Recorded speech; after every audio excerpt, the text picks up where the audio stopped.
June 18, 1944. Normandy, France. Sergeant Raymond Kozlowski lay motionless inside a concrete grain silo 40 feet above Saint-Germain-d'Iel. His Springfield in 1903 A4 resting on a makeshift bipod. Through an 8-inch ventilation slot, he observed the German command post below.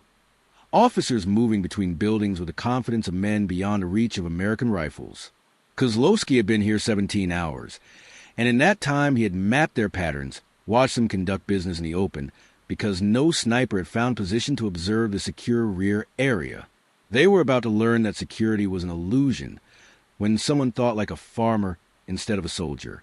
Raymond Kozlowski had grown up on a dairy farm outside Sheboygan, Wisconsin, where every structure served multiple purposes. The grain silos weren't just storage. They were observation posts from which you could survey entire fields, spot broken fences, identify predators, plan the day's work with perspective that ground-level observation could never provide.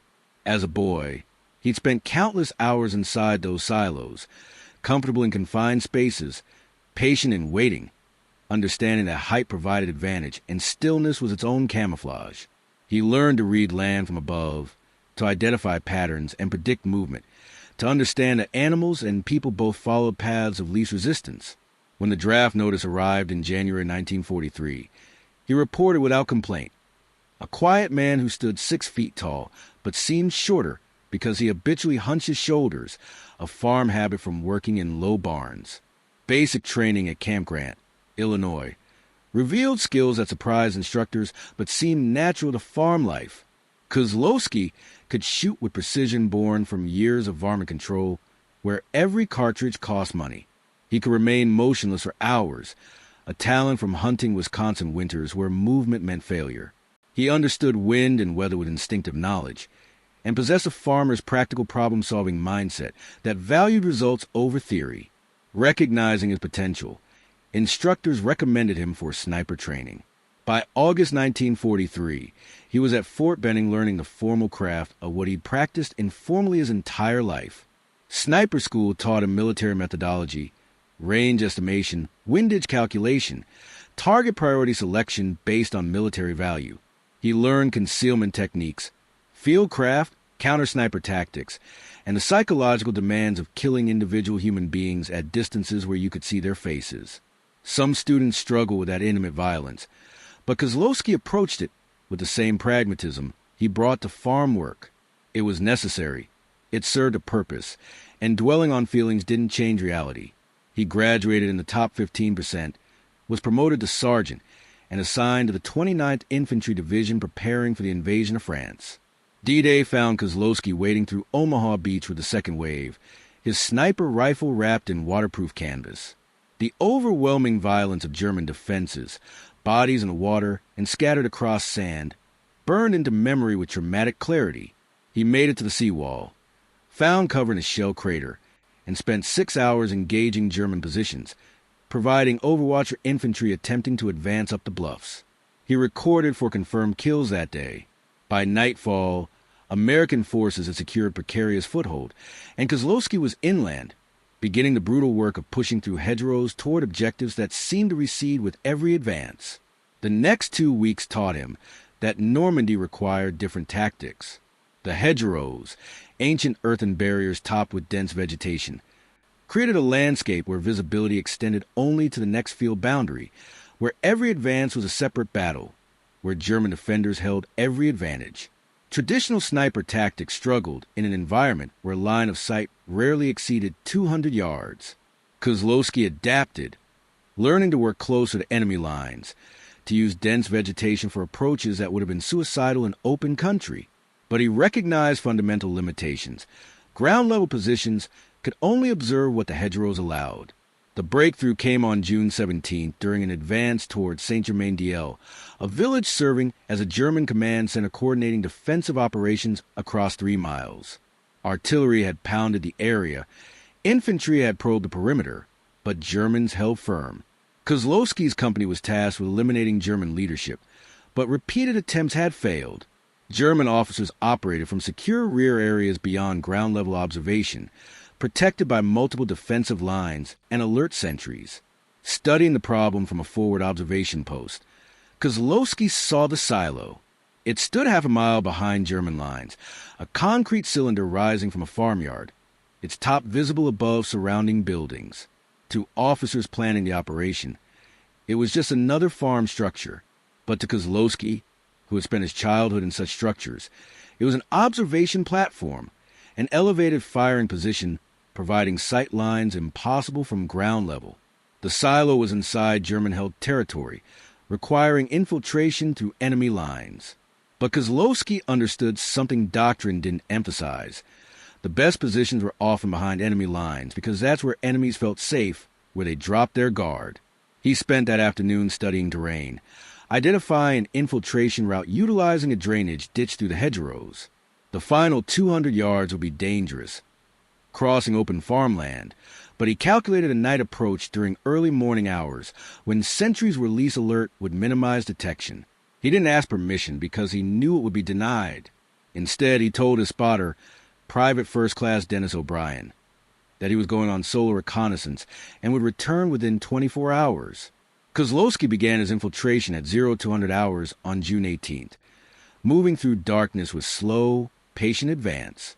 He carried his Springfield rifle, 200 rounds, 3 days of rations, water, and minimal equipment. The drainage ditch provided excellent concealment for the first 1,000 yards. He encountered no sentries. German defensive positions focused on hedgerows and obvious approach routes, not drainage features. By 0400 hours, he was positioned at the ditch terminus, studying the open ground separating him from the silo. The farmyard lay quiet in pre-dawn darkness. The silo was a dark mass against slightly lighter sky, its access door hanging partially open on damaged hinges. Kozlowski waited 30 minutes, watching for German presence. Seeing none, he moved across open ground in a low crawl, covering 200 yards in 40 minutes. Pausing frequently to observe and listen, he reached the silo without incident, slipped through the damaged door, and found himself in a space that smelled exactly like the silos of his childhood. Concrete dust, old grain, mouse droppings, and the peculiar musty scent of agricultural buildings long abandoned. The interior was darker than night outside. Kozlowski waited for his eyes to adjust before beginning his ascent. The silo had an internal ladder, rusty but intact, leading upward some 50 feet. He climbed slowly, testing each rung, his rifle slung across his back, his movements producing faint metallic sounds that seemed thunderous in confined space. At the top, he found what he'd hoped for, a circular platform with ventilation slots around the circumference, narrow openings designed for air circulation, but perfectly sized for rifle observation. The slots were 8 inches wide and 2 feet tall, positioned at chest height, providing sight lines across the entire farmyard and into the village beyond. Kozlowski settled into position with methodical care that separated successful snipers from casualties. He established his primary firing position facing the farmhouse identified as the German command post, then set up alternate positions covering different sectors. He used his pack and spare clothing to create padding allowing him to maintain position for extended periods. He organized ammunition within easy reach, arranged water and rations for access without movement, and prepared waste management solutions because leaving would compromise the operation. Then he settled in to wait, beginning the patient observation that was 90% of sniper work. As dawn broke over Normandy on June 18th, the farmyard came alive with activity that validated every assumption. German soldiers emerged from buildings and foxholes, beginning morning routines with casual confidence of troops in rear areas. Officers appeared from the farmhouse, moving to an outbuilding serving as a map room. Kozlowski watched through a scope, cataloging faces and ranks, identifying who held command authority. He observed movement patterns, building a mental map of German command structure. He didn't fire during those first hours, understanding that patience was critical, that his first shot would reveal his position and end the advantage of surprise. By mid-morning, he had identified what appeared to be a Wehrmacht Hauptmann, a captain who moved with command authority, who was saluted by other officers and deferred to in conversations. The captain emerged from the farmhouse at 10:40 hours, walking toward a staff car without haste or concern. Kozlowski settled into his firing position, his breathing steady, his mind calculating range, elevation, and wind with automatic precision. The range was 420 yards, a moderate distance for the Springfield. Wind was negligible. The target was moving at walking pace, predictable and steady. Kozlowski placed the crosshairs on the captain's center mass, led slightly from movement, exhaled halfway and held, then pressed the trigger with smooth, steady pressure. Through the scope, Kozlowski saw the captain stumble and fall, the impact dropping him instantly. There was a moment of stunned confusion among German soldiers, men stopping to stare at their fallen officer. Then chaos erupted as soldiers scrambled for cover, shouting warnings, scanning hedgerows and buildings to the shooter they assumed must be at ground level. No one looked up at the silo. No one considered the shot might have come from elevation, from inside their own rear area, from a position they'd never secured because doctrine didn't suggest silos require clearing. Kozlowski remained perfectly still, watching the response, learning how German troops reacted to sniper fire. For 3 hours, he observed as German soldiers searched for a sniper who wasn't where they expected. They focused attention on hedgerows to the west, setting up defensive positions and sending out patrols. Meanwhile, Kozlowski sat motionless in the silo, his position undetected. At 1400 hours, a Wehrmacht Oberleutnant, a first lieutenant, emerged from the farmhouse and began organizing the defensive response with calm efficiency. Kozlowski noted him as a high-value target, but didn't fire immediately, wanting to observe the full response. The lieutenant moved between positions, checking fields of fire, repositioning soldiers, transforming chaos into organized defense. At 1530 hours, the lieutenant returned to the farmyard, moving toward the staff car where the captain had fallen, presumably to retrieve documents. Kozlowski took him with a shot almost identical to his first. Center mass, for 100-yard range, minimal wind correction. The lieutenant dropped without sound, and the chaos that followed was worse because now German soldiers understood they faced a sniper who could strike at will, who was positioned somewhere they couldn't locate. Officers shouted contradictory orders. Soldiers dug for cover that wouldn't protect them from elevated fire, and defensive coordination began to unravel. Kozlowski watched dispassionately, recognizing he'd achieved more than elimination of individual targets. He'd created uncertainty, disrupted command cohesion, transformed what should have been secure rear area into a place where German officers feared to show themselves. He remained in position through the night, allowing German soldiers to exhaust themselves searching for a threat they couldn't find. By morning of June 19th, the German command post was operating under completely different protocols. Officers moved between buildings using covered routes, never exposing themselves in the open. But Kozlowski had patience from farm life where work proceeded on nature's schedule, and he knew eventually necessity would force someone to expose themselves, to make mistakes born from fatigue and stress. The opportunity came at 1100 hours when a staff car arrived carrying what appeared to be a Sturmbannführer, an SS major whose insignia was visible through Kozlowski's scope. The major moved toward the farmhouse with arrogant confidence that suggested he considered himself above common threats. Kozlowski put a round through his chest from 430 yards, the shot taken through a gap between buildings that provided a sight line for perhaps 3 seconds. The major went down hard, and the effect on German morale was catastrophic. If even SS officers weren't safe, if high-ranking commanders could be eliminated in supposedly secure areas, then nowhere was safe and no one was beyond reach. Over the following 6 days, Kozlowski remained in the silo, leaving his position only during complete darkness to address physical necessities before immediately returning to his observation platform. He survived on cold rations and water, maintained position through summer heat that turned the concrete silo into an oven, ignored discomfort and fatigue to the same determination that carried him through Wisconsin winters and farm work that never ended. He fired 28 shots during those 6 days, each one carefully selected, each target chosen for maximum military value. He eliminated 3 more captains, 5 lieutenants, 2 SS officers, and a collection of senior NCOs whose experience was irreplaceable. The effect on German defensive operations was profound and immediate. Without effective command coordination, German units in the sector began operating independently, losing the synchronized defensive response that had made hedgerow fighting so costly. Communication broke down as officers feared using visible command posts. Artillery support became less effective as forward observers couldn't coordinate safely.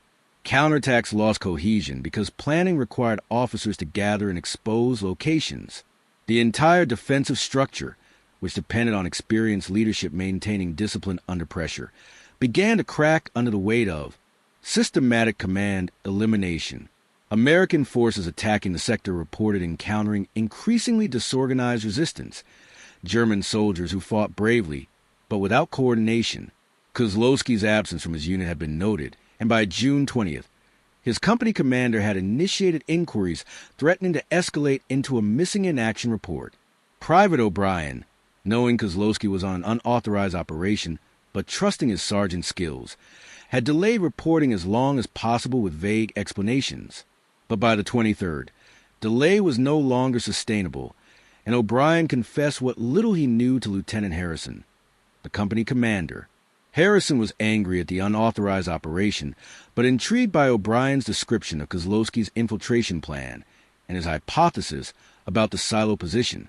Rather than immediately reporting to battalion, Harrison decided to investigate personally, leading a patrol toward an area where O'Brien believed Kozlowski had infiltrated. The patrol reached the German command post area on the evening of June 23rd, approaching cautiously through hedgerows, expecting heavy resistance. Instead, they found German positions that appeared abandoned or lightly held, soldiers who retreated at first contact rather than mounting determined defense. Harrison pushed forward carefully, his tactical instincts screaming that something was wrong. His patrol reached the farmyard as darkness fell, finding buildings showing signs of recent occupation but no current German presence. And there, rising from the farmyard like a monument, was the silo. Harrison approached the structure cautiously, calling out identification to avoid friendly fire if Kozlowski was inside. He heard movement above, then Kozlowski's voice, flat with exhaustion but unmistakably alive, calling down that he was descending. Minutes later, Kozlowski emerged from the silo door, his uniform filthy, his face gone from 6 days of minimal rations and maximum stress, but his rifle meticulously clean and his equipment organized with the same care he'd maintained throughout. He rendered a salute, then reported in a voice that suggested he was reciting a grocery list rather than describing 6 days behind enemy lines. Harrison listened to the report with growing astonishment that transformed into professional appreciation. 28 confirmed kills, all officers or senior NCOs, all taken from a position German forces had never considered securing, all achieved through patient observation and precise shooting that exemplified everything sniper doctrine taught but rarely achieved. The tactical effect on German defensive operations was already visible in the reduced resistance Harrison's patrol had encountered. But Harrison also recognized that Kozlowski had violated orders, had conducted an unauthorized operation that could have resulted in his death or capture. The return to American lines took 3 hours of careful movement, and by dawn on June 24th, Kozlowski was back with his company, being debriefed by officers who struggled to balance disciplinary concerns against operational success. Captain Wendell, the battalion operations officer, conducted the initial debriefing with a mix of anger and admiration that seemed to wear visibly across his face. He documented Kozlowski's unauthorized infiltration, his violation of standing orders, his decision to remain in position 6 days beyond any reasonable expectation of return. But he also documented the kills, the disruption of German command, the tactical advantage gained through innovation no doctrine manual had anticipated. The question of whether to court-martial Kozlowski or commend him hung in the air throughout the debriefing. That review came 2 days later when Colonel Patterson, the regimental commander, interviewed Kozlowski personally. Patterson was a West Point graduate who believed in doctrine and order, but also understood that warfare rewarded adaptation and punished rigidity. He questioned Kozlowski extensively about his reasoning, his farm background that had inspired the tactic, and the practical details of surviving 6 days in an elevated high position behind enemy lines. Kozlowski answered each question with the same practical directness that characterized his entire approach to soldiering, explaining what he'd done and why without embellishment. When Patterson asked whether Kozlowski understood he'd violated orders and risked court-martial, the sergeant replied that he understood but believed the tactical value justified the risk, and that he'd make the same decision again under similar circumstances. Patterson made his decision based not on what regulation prescribed, but on what results demanded. He formally reprimanded Kozlowski for unauthorized operations, a notation in his service record that carried no practical consequences. Simultaneously, he recommended Kozlowski for the Silver Star for gallantry in action.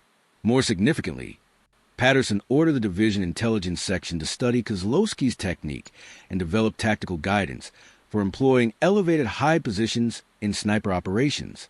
Within a week, intelligence officers were briefing sniper teams across the division on the concept of using silos, church towers, and other vertical structures as observation and firing positions. The technique spread through informal networks faster than official channels could document. Snipers talked to other snipers, and the account of the Wisconsin farmer who'd killed 28 German officers from inside a silo became legend that inspired imitation. By July, American snipers across Normandy were seeking out elevated positions, infiltrating behind enemy lines to occupy structures that provided height advantages, adapting Kozlowski's core insight to whatever vertical features the local terrain offered. Church steeples became prized positions despite moral questions. Water towers, windmills, abandoned factory chimneys, even large trees with sufficient concealment, all became potential sniper hides that German forces struggled to counter. The German response was necessarily reactive and never fully effective.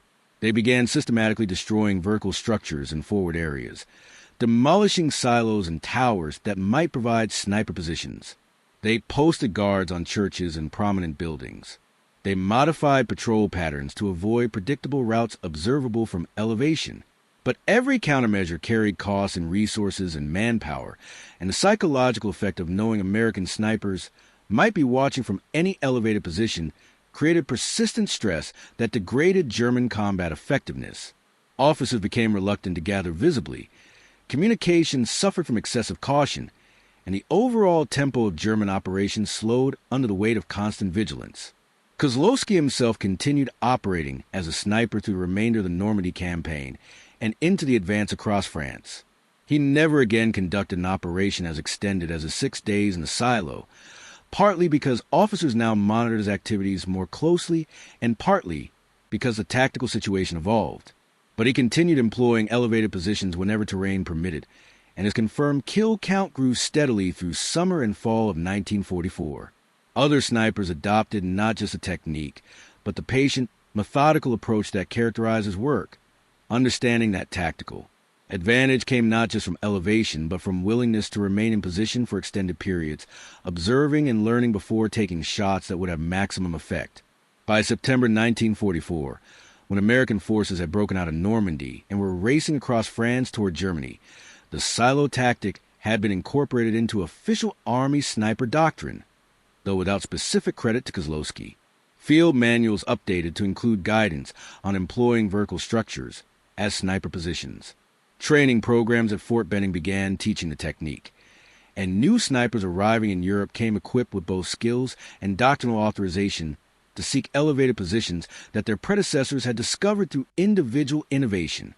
Kozlowski was wounded in October during fighting around Aachen, taking shrapnel from a German mortar round that caught him during a position change. The wounds were serious enough to require evacuation to a field hospital and then to England for extended recovery, effectively ending his combat service. He spent the remainder of the war recovering and was discharged in July 1945 with medical retirement, his service record noting a Silver Star, 2 Bronze Stars, a Purple Heart, and final rank of Staff Sergeant. The record also noted 93 confirmed kills over 14 months of combat operations, making him one of the more successful American snipers of the European theater, though far from the most famous. He returned to Wisconsin in August 1945, taking up dairy farming again on the land his family had worked for generations.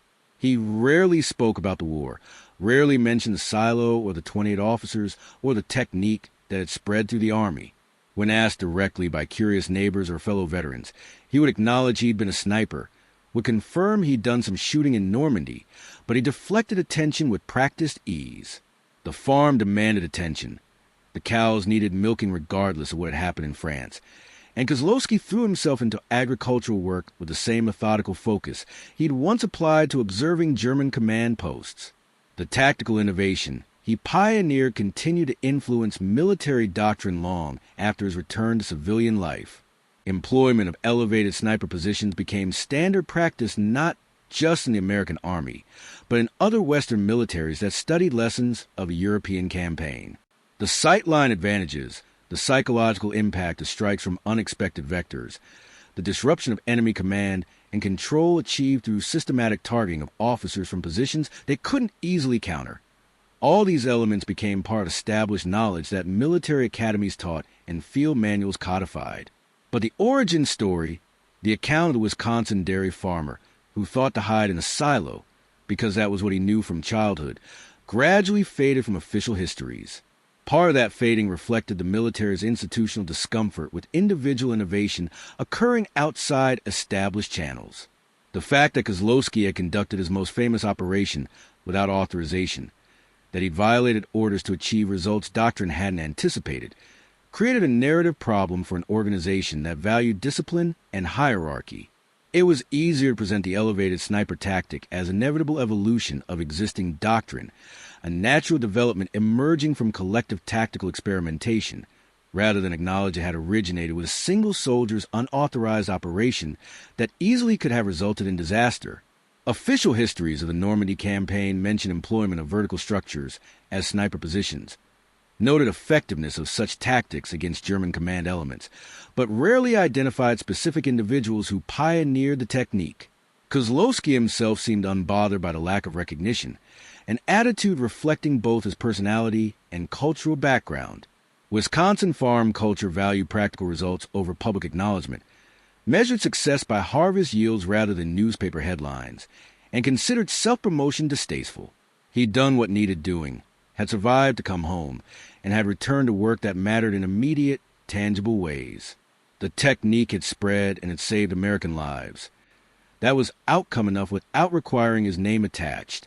When military historians occasionally contacted him in later years, seeking to document development of American sniper tactics, he provided factual information without embellishment, answered questions accurately but minimally, and declined opportunities to present himself as an innovator or hero.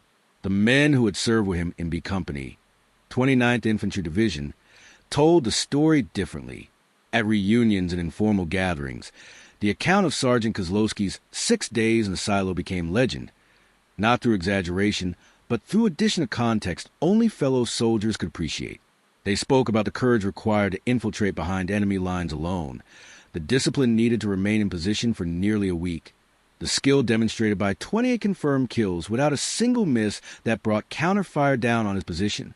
They talked about how the technique had spread, how other snipers adopted it, how the tactical landscape shifted, because one man thought to apply farm knowledge to military problems.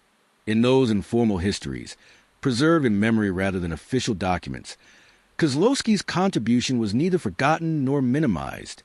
Dennis O'Brien, who had been Kozlowski's spotter and had covered for him during the unauthorized operation, maintained contact after the war and occasionally visited the Wisconsin farm. In interviews conducted decades later, O'Brien provided the most detailed accounts of Kozlowski's tactical thinking and personality, describing a man who approached warfare with the same methodical pragmatism he brought to farming, who saw problems in terms of practical solutions rather than doctrinal compliance, and who possessed extraordinary patience that made him ideally suited to sniper work. O'Brien's testimony, preserved in oral history projects, provides some of the few detailed records of how the silo tactic was conceived and executed. The broader influence of Kozlowski's innovation extended beyond World War II into later conflicts where American forces employed sniper tactics. In Korea, Vietnam, and subsequent military operations, the principle of seeking elevated positions that provided superior sight lines and psychological advantage remained fundamental to sniper doctrine. The specific structures changed based on local terrain and architecture, but the underlying insight that height provided tactical advantage and that patient observation from unexpected positions could disrupt enemy operations more effectively than reactive shooting remained constant. Modern sniper training emphasized position selection considering vertical as well as horizontal factors, and instructors taught the value of infiltrating behind enemy lines to occupy positions enemies didn't anticipate. The direct lineage from Kozlowski's silo to contemporary sniper doctrine was rarely acknowledged in official curricula, but the tactical DNA was unmistakable. Kozlowski lived a long life, farming in Wisconsin until his retirement in 1978, then spent his final years in quiet comfort earned through decades of hard work. He died in 1994 at age 73. His obituary in the local newspaper mentioning his military service, but focusing primarily on his contributions to local agriculture and community organizations. The obituary noted he'd been a decorated combat veteran who'd served in France and Germany, that he'd been wounded in action, and that he'd returned to farm the land his grandfather had settled. There was no mention of silos or sniper tactics, or the 28 German officers whose deaths had helped break German defensive cohesion in Normandy. To his community, he was Ray Kozlowski, farmer and neighbor and quiet man who had served when called, and then came home to live a life defined by practical work and modest accomplishment. But in the informal archives of American military innovation, in stories told by veterans and tactical lessons taught to new snipers, Raymond Kozlowski occupies a unique place. He represents the archetype of the ordinary man who brings extraordinary capability to warfare not through formal training alone, but through application of skills and knowledge developed in civilian life. His innovation emerged not from doctrine or tactical theory, but from the simple insight that what worked on Wisconsin dairy farms might work on Norman battlefields, that structures built for one purpose could serve another. That advantage often came from thinking differently than enemies anticipated. The fact that his contribution was never formally recognized, that official histories rarely mention his name, reflects both institutional dynamics and his own preference for quiet competence over public acclaim. The story of a silo sniper, the Wisconsin farmer who killed 28 German officers and changed how armies employed elevated positions, survives in a way many important military innovations survive, through informal networks of soldiers who understand that doctrine evolves through individual experimentation, that tactical advantage often comes from violating expectations, and that the difference between brilliant innovation and reckless violation of orders is frequently determined by results rather than prior authorization. Kozlowski's legacy is written not in official citations or history books, but in the doctrine that every sniper learns, in a technique that has saved countless lives by giving soldiers advantages their enemies didn't anticipate, and in the understanding that warfare rewards those who can think beyond what regulations prescribe to discover what circumstances demand. He was a farmer who became a soldier who remained fundamentally a farmer in his thinking, and that synthesis of perspectives created tactical innovation that reshaped how modern militaries employ snipers in combat operations. The Army never officially credited him. The history books rarely mention his name, but the technique survives as testimony to the insight that sometimes the best military innovations come from those who think least like conventional military planners.